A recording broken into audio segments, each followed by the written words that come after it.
It's Manchester United versus Wolves preview time, as well as a load of news that's been happening today around Alderweireld, Militao, Rabiot. We'll be talking about all that in a moment, but also just a bit of breaking news as well. In the Champions League, it's been leaked who we're going to play. We're going to play Ajax, Spurs, Liverpool, Juventus, Barcelona, Man City or Porto. We're going to be playing one of those teams.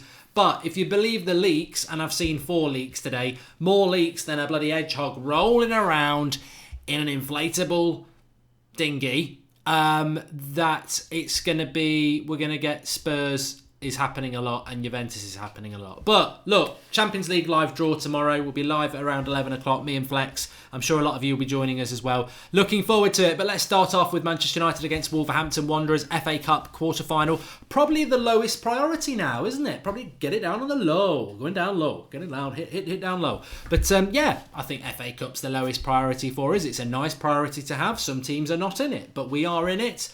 Went all the way to the final last year and lost. It was a bit of a wet fish. Wet fish, most fish are wet. Damp squib, that's it. But we're still in it. We're in it to win it, I suppose. And Wolves will be a tough game. And as I said, though, we've got Wolves just after the international break away from home. We come back from the international break, we play Wolves, Watford at home. Then 3 days later, we're playing Wolves away. If you're asking me what I'd rather win, definitely the 3 points.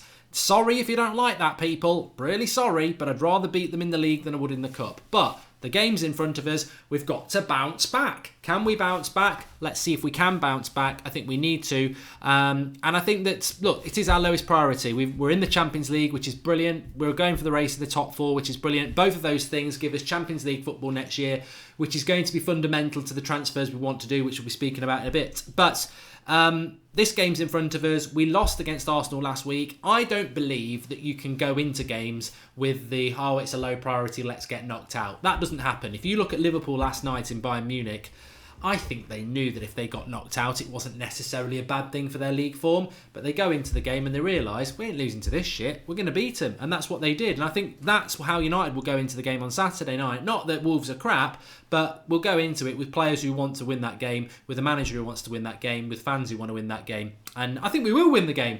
But it means another game then in April, doesn't it? Another FA Cup semi-final at Wembley. But, success is something that you want players to get used to. Now, injury news and suspensions. No Ashley Young. Ashley Young is suspended. And just in the last few hours, Romelu Lukaku reportedly injured for this game and will not go on international duty with Belgium. He won't go on to international duty with Norway either because he's not Norwegian, but he is Belgian and he will not be going on international duty because he's had an injury which he picked up against PSG, and he will be having a scan and a bit of recuperation from that. What you think of Eder Militao to Real Madrid for 50 million, says DT's anger management counsellor. I'll speak about that in a moment. I have got that to speak about, as well as Rabiot and Alderweireld. So we'll do the transfer stuff in a moment. Make sure you smash a like on video, everybody. I'm a little bit earlier tonight, by the way. We've done 7 o'clock for the last 2 nights. I was going to do 8 o'clock tonight, but a lot of people actually did say, would you mind doing it a little bit early because Arsenal are playing? What are you doing with your lives, people? Why do you want to watch Arsenal? You know what I'm going to do? Because you've made me do the show half an hour earlier, at 8 o'clock, quick bath, and then I'm watching a bit of Netflix. There's a Ben Affleck film in there with a great cast, so I'm going to watch that. Can't be arsed watching Arsenal. Did enough of that on Sunday. But I listen to you. You're a democracy. It's your community as well as ours, and we do listen. So that's why we're a little bit early. But look at that's my predicted 11 on the right-hand side of me. Left-hand side, right-hand side to you. So Romero will play in goal. There will be changes by Solskjaer in this game. Romero will play in goal. De Gea won't play. FA goalkeeper. I think nobody can argue with that. De Gea is better than Romero, but obviously it's about, being fair. So Romero will play. Ashley Young can't play, so just play Delo. I think we want to see Delo playing at right back. He's been doing very well coming on as a sub further up the pitch, but it'd be nice to see him playing at right back. Let's see if he can be our right back. There's a lot of people talking about people like Wan-Bissaka and other people, but let's see what Delo can do there. We spent a lot of money on him. He's only 19. Back of the net. Smalling and Lindelof, why would you not play them? Yes, you could play Jones. Well, no, I think Jones is probably ill. You could play Rojo and Babe, but why would you do that? Why take a risk in a game that's going to be competitive? And I must say that about Wolves. Wolves are a good football team. Wolves are a good football team. I'm not going to have anybody say anything different. They're a bit of a yo-yo. They tend to lose to the teams you'd expect them to beat, and then they do very well against the top 6 sides. I think Wolves are going through what most teams... Well, actually, they're getting a bit of nosebleed. You know, for a promoted team, they're doing very, very well. Your first season's probably spent in the bottom half of the season of the table, getting used to it, but they're actually in the top half. They're doing very well, Wolves, and I think that inconsistency is because they're not used to the Premier League. But when they come up against the good teams, it suits them because they're a good footballing side themselves. You know, they've got Moutinho, Ruben Neves, Dendoncker. But I think what Wolves lack is, I don't think defensively they're that strong. And I don't think up front they're that strong either. So I don't think Wolves have got the capability of smashing a big team. And I think they're always liable to concede against the big team. So my score prediction, just very, very quickly, I'm going to go United to win it 2-1. I think it'll be tight, but there you go. Johnny Messiah says Greenwood is not ready. He looks so raw. Well, we'll talk about that because as we move into the midfield, I was tempted to go, this is my predicted lineup. So you've got your flat back four there. Obviously, Luke Shaw playing. The midfield, I thought, will he go 4-3-3? Now, Rashford, I've not included, although I think he probably will play, but I've not included him because I wanted to throw this to you lot. Lukaku's out, injured, but Rashford's been carrying an injury for bloody ages. Now, how do you deal with the Rashford thing? Because I personally, and I know England are doing great at the moment, I would like to see Marcus Rashford not going on international duty. He's been carrying the ankle injury ever since the PSG and Liverpool games. He's been an absolute soldier for us. He's not actually playing that well, and I don't think he deserves any criticism because he's been a soldier. When people like Lingard and Rashford and Martial, and Herrera and Matic have got injured, he's been playing through the injury pain, and I think his form suffered because of it. I think Rashford needs a rest. I would like to see Rashford not involved, maybe on the bench against Wolves and not going on international duty, because you know what's going to happen with Rashford? He's played through all these injuries. He's probably still carrying the injury. He plays against Wolves. He goes on international duty. He comes back from international duty. He's straight into a game against Watford on the weekend for United, straight after the international break. Then he plays midweek against Wolves. Then we've got a weekend game, probably the FA Cup semi-final. Then we've got Champions League. Then we've got another league game. So Marcus Rashford's probably going to be playing a game every 3 days until the end of May, if this continues. He needs a break from football, and the break should be coming in the international break, and Gareth Southgate should, use his big brain to figure that out. But selfishly, he probably won't do. But United could do a lot, this is the opportunity to rest Rashford. I don't think we can be resting Rashford in league games, so this is the opportunity to rest him. But I think we'll go with the midfield four. I don't think we'll go 4-3-3. I think we'll go with the midfield four that we did at Chelsea, which would give us an opportunity to do something that I think is really important. Matic, obviously, Herrera coming back, Fred. I think Fred's got to play this game. I think the second half he played against Arsenal was really good, and there was so much potential from that performance. It'd be such a shame if he dropped to the bench now. And this is an FA Cup game. It's not the Champions League. It's not 3 points in the Premier League. It's an FA Cup game. Worst case scenario, you go out. All right, it's the FA Cup. We don't want to go out, but I think Fred's got to play in this game. So I would like us to do that diamond midfield with Pogba more advanced. That's what I'd like to see, because I think Herrera's got to play to get some minutes in his legs. Matic the same. Pogba you're not going to drop, and Fred needs to play. So I think we should go with that midfield four. I don't think Lingard's quite ready to start either. He's not part of the England setup, so we don't need to rush Lingard back. And then I'd go Martial and Greenwood, and I would rest Rashford because there's no Lukaku. So I would rest Rashford and I would play Greenwood. And for all those people who are saying, don't play Greenwood, he's raw. Well, I think Greenwood is, for what Greenwood's done in the youth setup this season and last season, it's phenomenal. He deserves a start for Manchester United, and there'll be no pressure on him. He deserves a start. I'd love to see him starting, and I don't think he does look raw.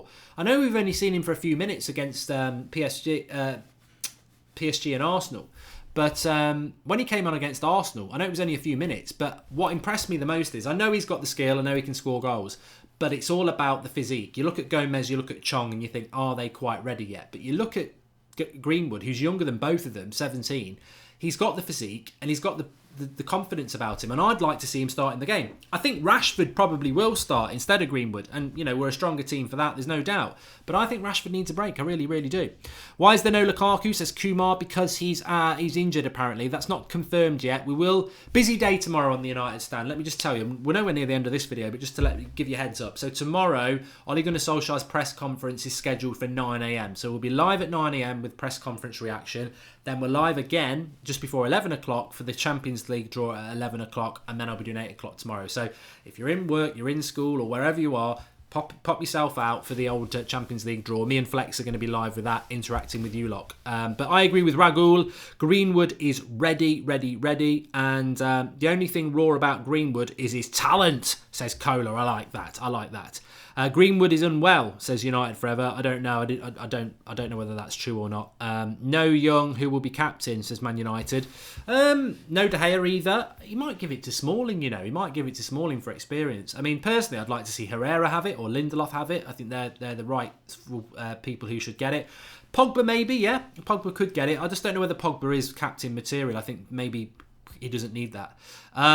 Greenwood was out of the UEFA League game, says Luca.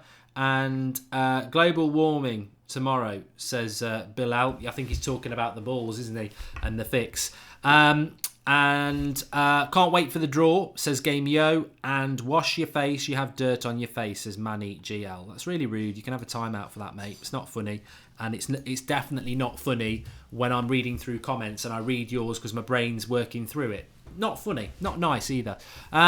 We can rest Shaw, says Jabba Abbas. Well, Luke Shaw's going on international duty, so I don't really see the point in resting him, to be honest.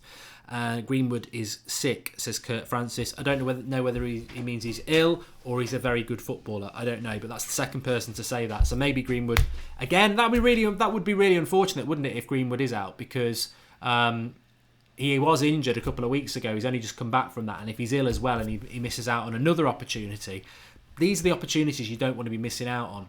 Do you think Rojo's time at Manchester United is over, says Ozo Saka? I think so. I think he's I don't think he's a particularly good player. I don't think he's a player that, well, by that, I don't think he's a player that we need to be like, we need him back. I think he's bang. I think he's an Everton centre-back. I don't think he's a top 4 centre-back.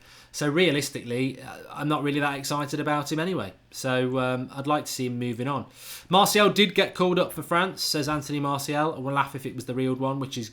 It's good and bad, isn't it? I don't like this international break. I don't like international breaks anyway, but I don't like this one because it's at the worst possible time if you're having a successful season, because I like the 2 weeks off, but if most of your squad's going off on international break, I mean, it's one thing when they're getting injured in a United shirt, but imagine if Pogba gets injured for France, or, De Gea gets injured for Spain, or Martial gets injured for France. I don't like this international break, and we know the volume of games we've got coming up in April. Mark, you replied to me on Twitter. Please follow me back at Iceman v Lindelof, says Charlie Young. I looked at your Twitter account, mate. I didn't want to follow it back, so sorry about that. I might follow you. I just couldn't resist sort of doing that. Thoughts on... right, okay, let's talk about the transfer news. A lot of people are talking about this. So there's 3 fundamental stories that are sort of coming out from United today. First off, let's start off with Adrien Rabiot, who is a player that we've been mentioning for quite a while now. Early 20s still, not played for PSG since December, out of contract, free transfer.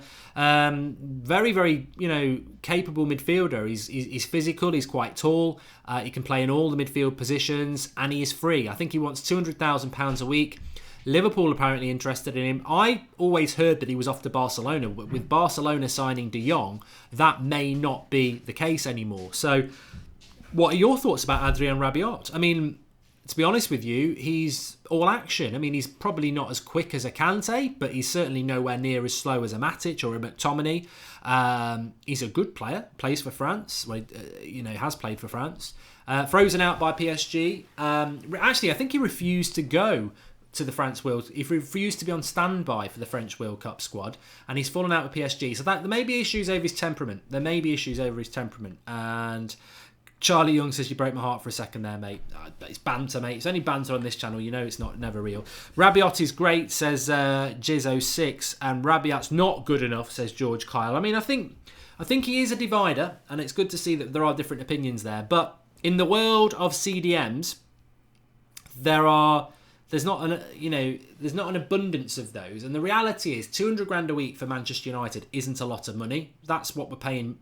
Apparently going to play Mata $180,000 a week for another year. So if you're going to pay Mata $180,000 a week, of course you can pay Rabiot $200,000 a week. But the biggest thing is you're not going to have to spend 50, 40 million to get him. He's going to be coming free. So I think I've said this back in the January transfer window. Whatever you think about Rabiot, and I sort of do agree with the people who don't want him, but I also agree with the people who do want him. I think he's a good player. He might not turn out that way at United, but for his age, it's worth it because he's free. His wages are not going to be ridiculous for a club like us, and he's free. And we need some depth in the midfield, and he does come as an international playing high-level football with growth in his career still to come. So I quite like Rabiot. I quite like the idea of it. Yes, I'd probably prefer an Ndidi from Leicester, but he's going to cost you 40, 50 million, and he might not even be as good as Rabiot. So Ndembele isn't a CDM. He's more of a box-to-box, and I know a lot of people want him, and I would like him as well. Same with Barella from Cagliari. So I quite like the Rabiot rumour, and I quite like it because it would be an efficient signing from United where you spend very little of your transfer budget. You're just paying wages. So I'd be all for that. Rory O'Callaghan says Wan-Bissaka is a must-buy. Gomez needs more games. And Joel Sletton, I would focus on the FA Cup and the League. We are not an elite team right now, and we will end up regretting focusing on the Champions League over the FA Cup. Interesting from Joel. Maybe some people want to come back and have their say on that. Stevie Wonderful says, take him all day. He's good value, good resale value. Exactly. I think from a business point of view, he would make a lot of sense.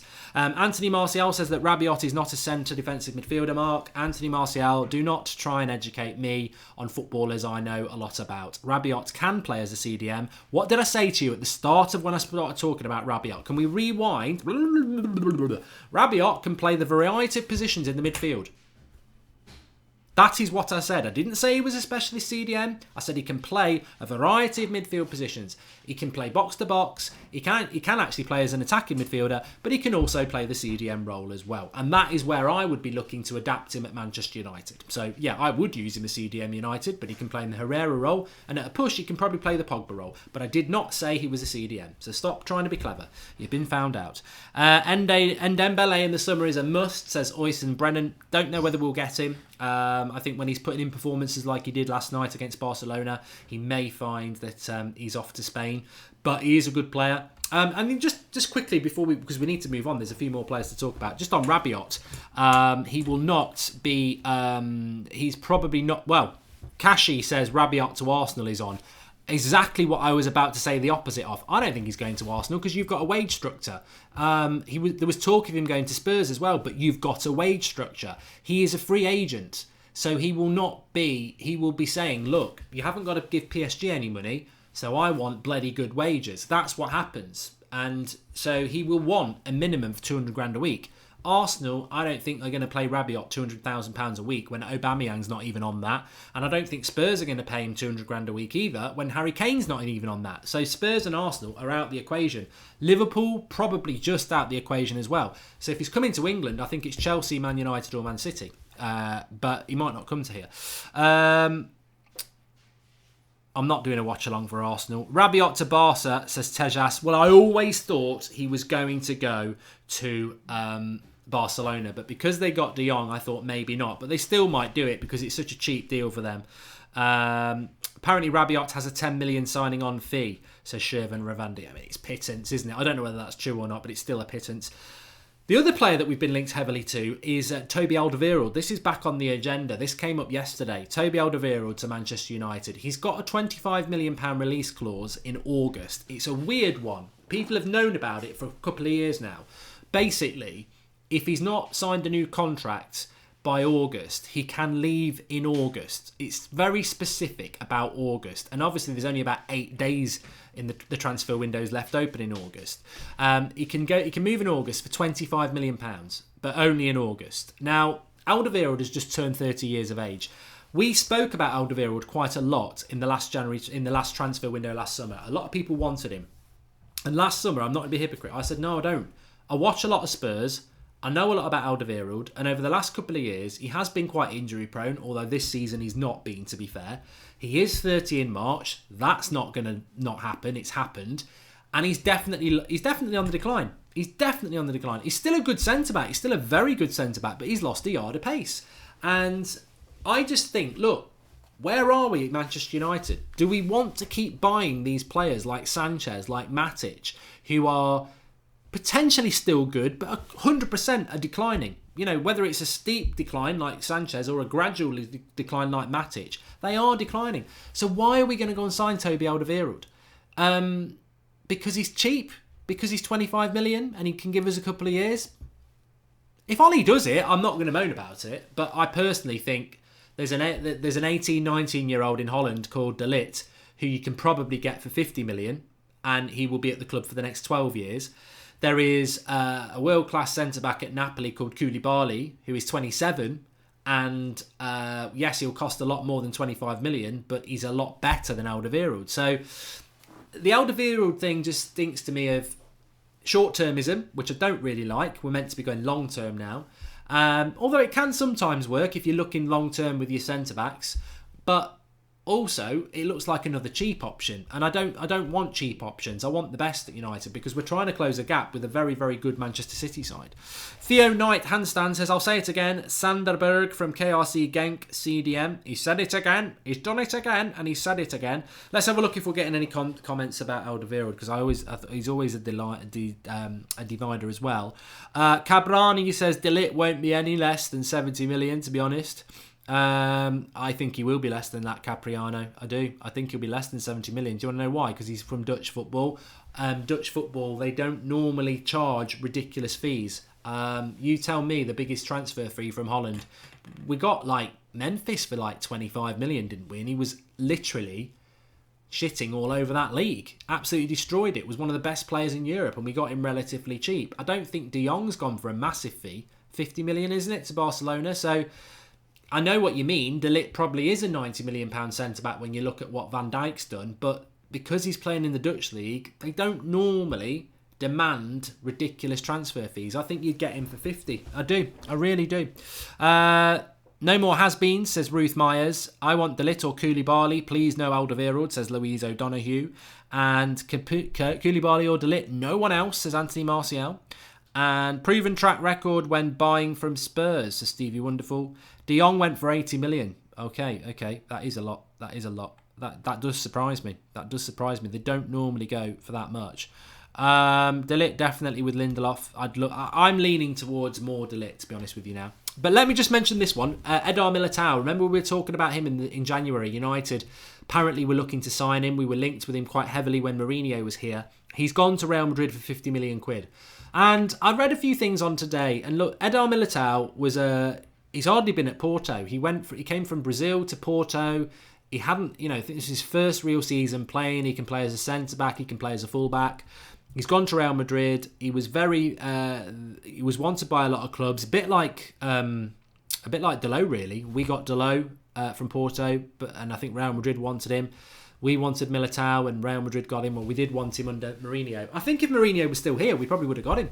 I think that's the sort of rumour going around. But I said about it in January. You can watch the videos back about Militao. If we get him, fine, you've got to trust the club. But I'd never understood why we'd want Militao. It makes no sense to me because I think Militao is 6 foot. He's not very tall. He's not very good in the air. He's still very, very raw. He's fast. He's good on the ball. But he's not the sort of centre-back we need. He's a ball-playing, fast centre-back.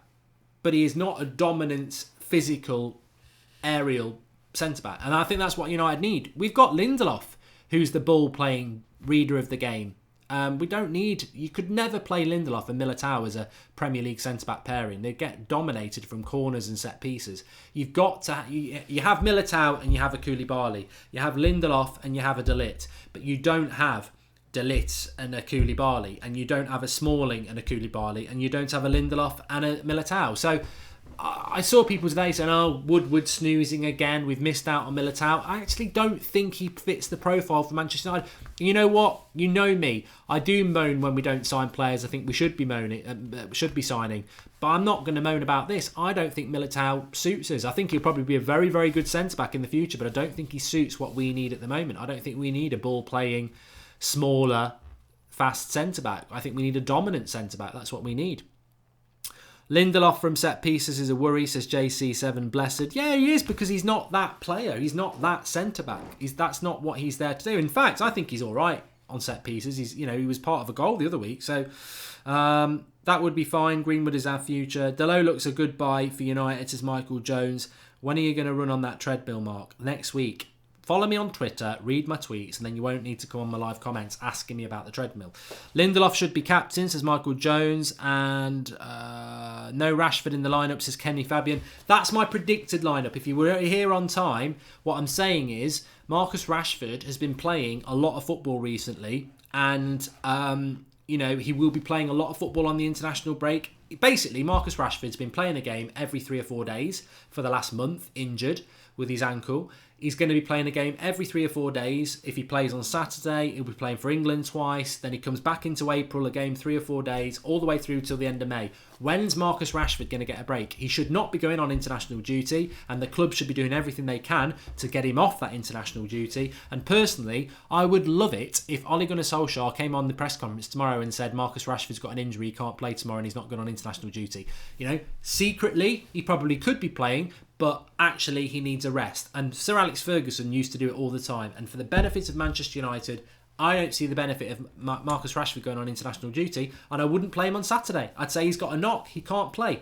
And I think United would benefit in April because you've got Rashford having a whole 2 weeks off, and he needs it. And Lingard's having 2 weeks off as well. Herrera doesn't get picked for Spain anymore, so he's got 2 weeks off. We need as many players having a rest for 2 weeks as possible. So I wouldn't play Rashford on Saturday. That's my predicted lineup. I would go with the Diamond 4, and I would play 2 up front of Martial and Greenwood. That's how I would go. And I don't know what you lot think. I think we need to be selfish. Marcus Rashford is playing a game every 3 or 4 days with an injury, and we're asking him to do that between now and May. He's going to get a bad injury. If he's got an injury in his ankle, you'll get a secondary injury probably in your calf or something. He cannot continue to do this. He needs to be managed and he needs a rest. Trent Alexander-Arnold as an option for right back. Keep Shaw at left back, says James Kang. What world are we on? We are never going to be signing a right back from Liverpool, and they're never going to sell us one. And Roy O'Callaghan, if City win league, could be a new era of dominance. Yeah, I was asked this today, what would you rather happen? Man City win the quadruple or Liverpool win the league? And I said Man City the quadruple. And people go, why? It's because, one, no one will really care about it. Two, it's all about, it's plastic. It's about money. It's about oil money. Man City's not real. Everything they achieve isn't real to me. It doesn't matter. But if Liverpool win the Premier League, they have got a history. They are a big club. It does matter. That would hurt because it matters. It would even hurt if Arsenal won it because they are a proper club. But Man City, I don't care if they win the quadruple, Cheltenham Gold Cup, the World Snooker Championship, they can win the Grand National as well. Maybe they want to win the Six Nations. Add as many bloody things as you want. It's not real to me. And Man City fans will go, oh, salty. But I'm being honest. When you win things, it doesn't really bother me. Of course, I don't want you to win, but you're not real. You're just plastic. You were only invented 10 years ago, and everyone thinks that's a joke, but it's true.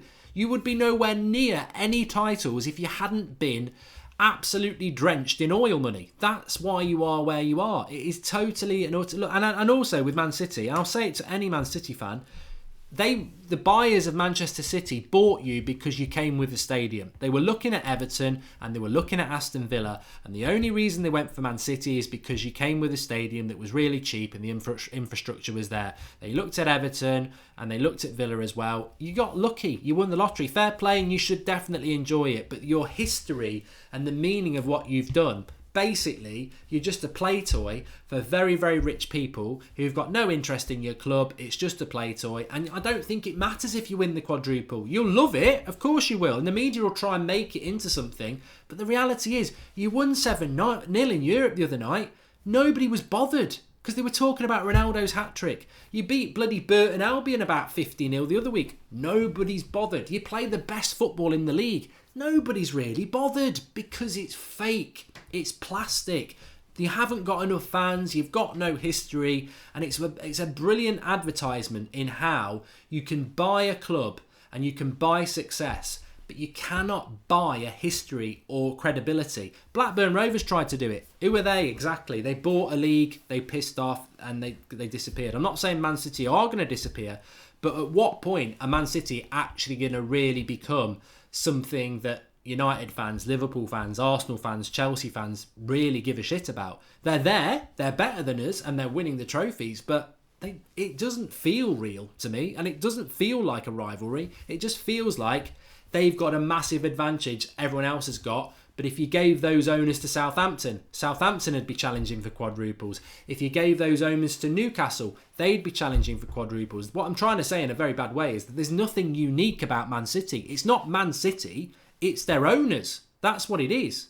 There's nothing, it's not a Man City thing. Like if Liverpool win a league, it's Liverpool.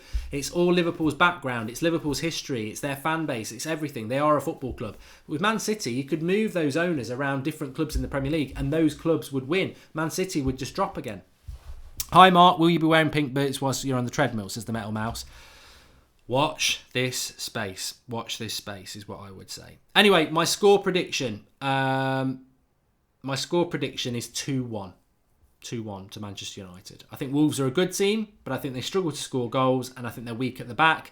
And I think United will bounce back from that performance on Sunday, where we should have won. We played well, and also we're a good team away from home, so I think we will win.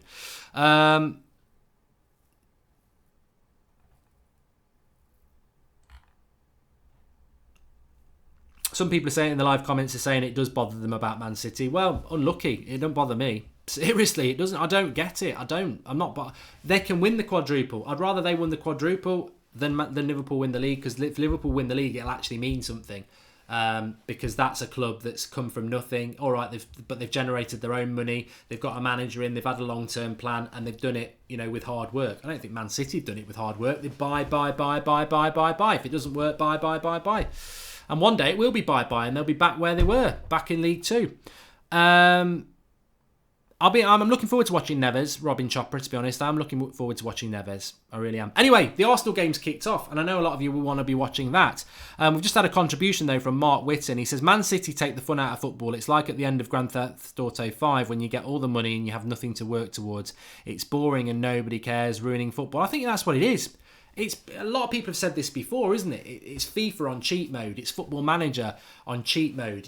When you've got all the money, yeah, it's good for a couple of seasons because you're like, I'm buying this and buying that and buying that. But then when you're winning everything, it's all a little bit hollow because, of course, you were going to win it. That's what I'm trying to say. If Liverpool win the league, yeah, they've had some money, but that money is because of the status of their club.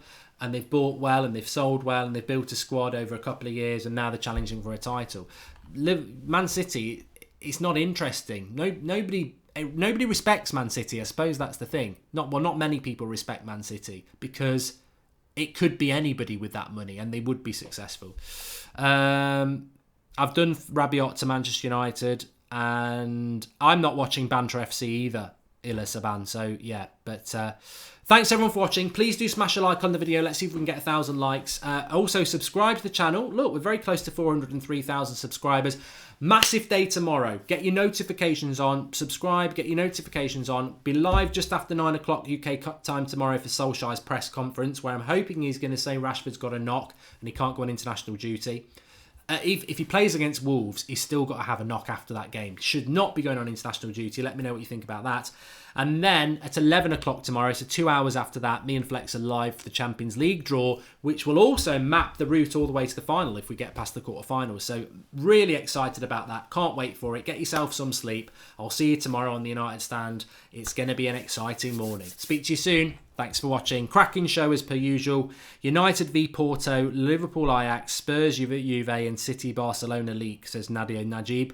You see, the leaks are all very different because it was United Spurs I saw. I did see City Barcelona. It was Juventus Porto and Liverpool Ajax. So one of these leaks is going to be right because there's so many bloody leaks. But 1-0 to Arsenal, good. I want them to win. We need Arsenal to win. We want them to stay in Europe so they're playing Thursday, Sunday as much as possible. Speak to you all soon.